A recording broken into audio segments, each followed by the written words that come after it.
আমাদের মোটামুটি প্রস্তুতি কমপ্লিট, প্রস্তুতি আমাদের ভালো আছে, কোনো অসুবিধা নেই।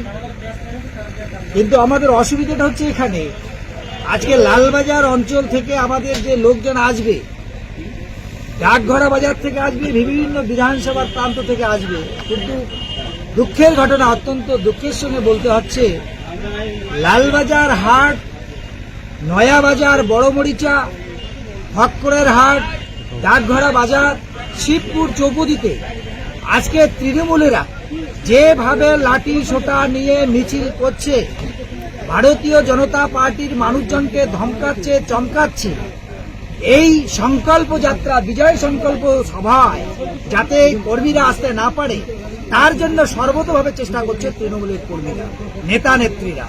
আজকে এলাকায় এলাকায় একটা ভয়ের পরিবেশ তৈরি করছে, সন্ত্রাসের পরিবেশ তৈরি করছে। আমরা এসডিও, বিডিও, কনসার্ন যারা অ্যাডমিনিস্ট্রেশনের দায়িত্বে আছে, ওসি, আইসি, এসডিপিও সকলের সঙ্গে যোগাযোগ করেছি। ইভেন ডিএম সাহেবকে ফোন করেছি, ডিএম সাহেব আমার ফোন রিসিভ করেনি, এটুকু বলতে হচ্ছে।